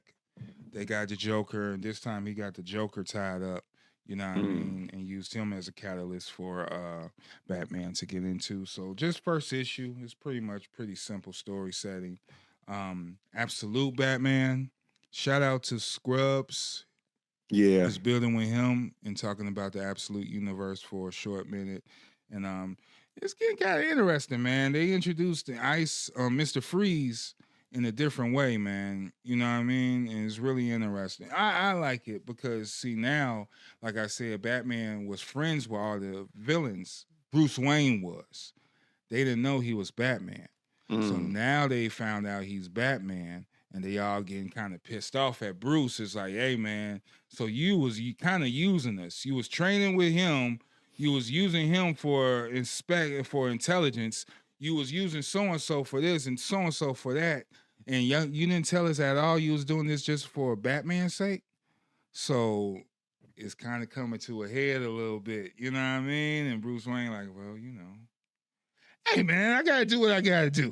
This Batman. You got to accept it. What you going to do? I mean? So what you going to do? So that's cooking. I kind of like the story. Shout out to Scott Snyder for putting this together, man.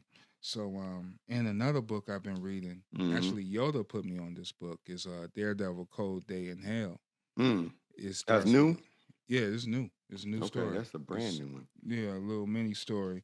And it's pretty dope, man. Older Daredevil, Kingpin is dead, you know what I mean? And, Was this Kingpin killed by Spider-Man? I don't know that. We got to see. They ain't talked about that. This verse, because there's only 3 issues. It's a really mini story. So it's pretty interesting to see new villains coming into play, and he's... The thing about Daredevil, he don't want to be Daredevil. It'd be hilarious. He's reluctant. He's very reluctant to be Daredevil. And it's always something that pull him back into the fold. So that's pretty much what's going on in that story. Really dope book. Check it out. Volume 2 should be coming out pretty soon, sometime in May. And it's comic book shit. Bet. That Art Expo was last weekend, man. Shout out to Hebrew Brantley. He had a presentation there. A lot of stuff was going on in the city. A lot of shit was going on in the city. The past April been banging, you know, in regards of events and festivals and things of that nature. But the summer is coming.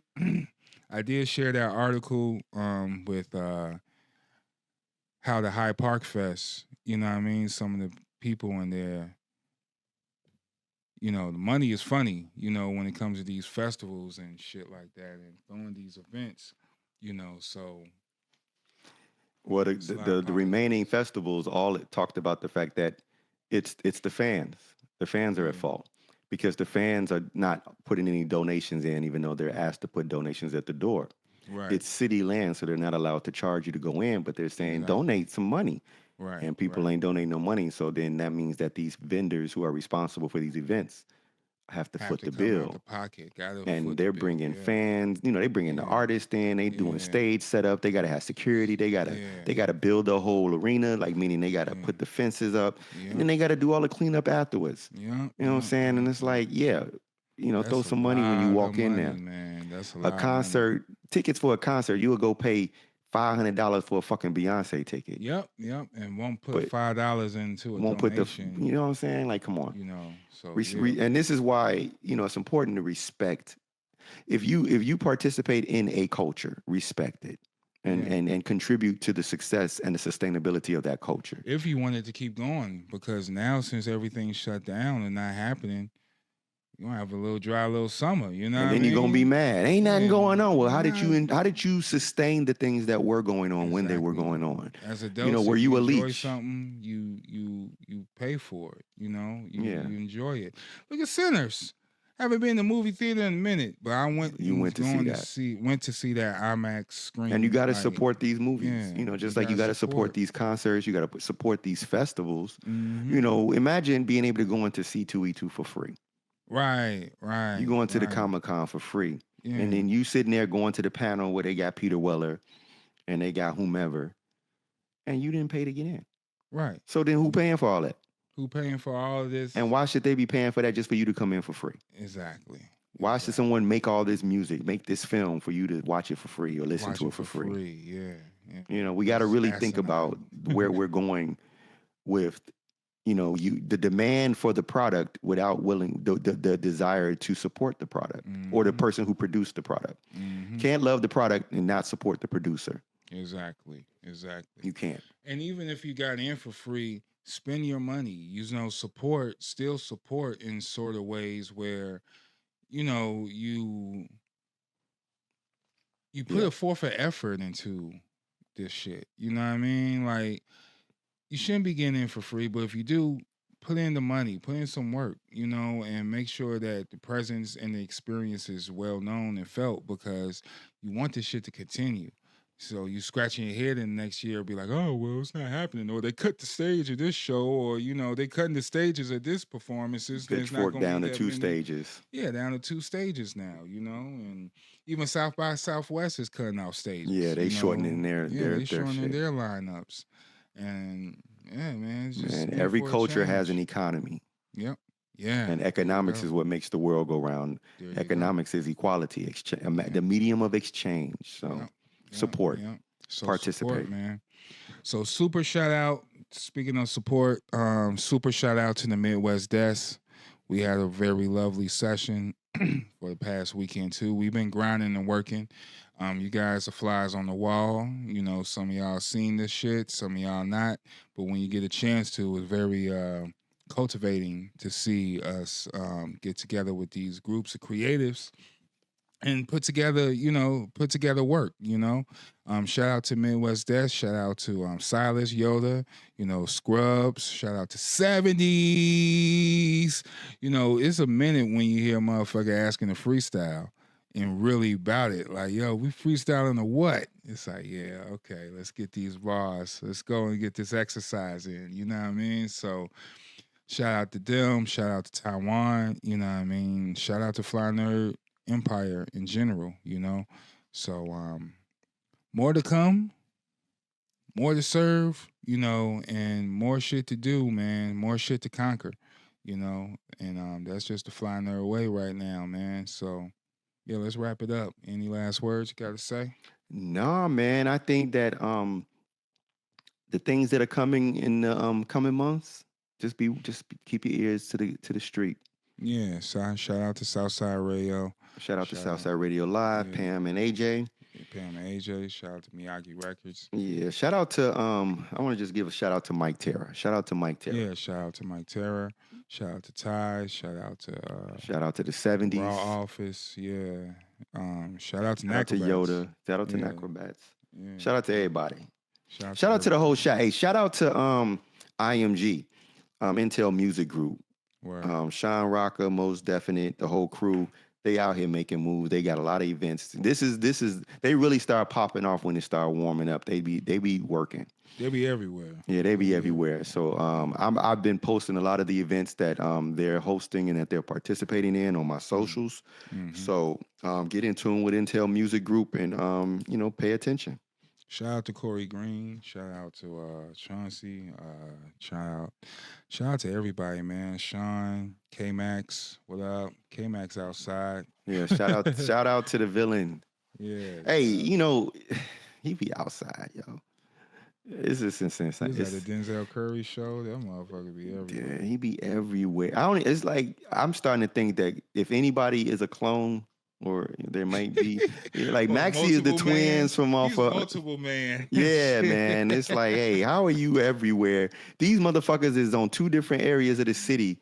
Yeah, and you be at one show at 9 o'clock, 11 o'clock, and then you be at the other show at 11:01. Like you got what? How are you? You was just there. Angstum Levy, man. You got a transporter. He got a secret. I'm telling you, he them twins from off of Invincible.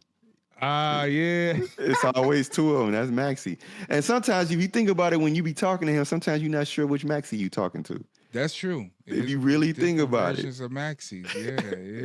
Maxie got clones. Oh, shit. It's this version Maxie. I didn't put his bots. He be saying them bots all the time. Bots. Yeah, fucking Maxie bots. Maxie bots. It's real shit. Damn. All right. Yeah, if y'all see Maxie out, man, show him some love. Show some love, man. So, this is it.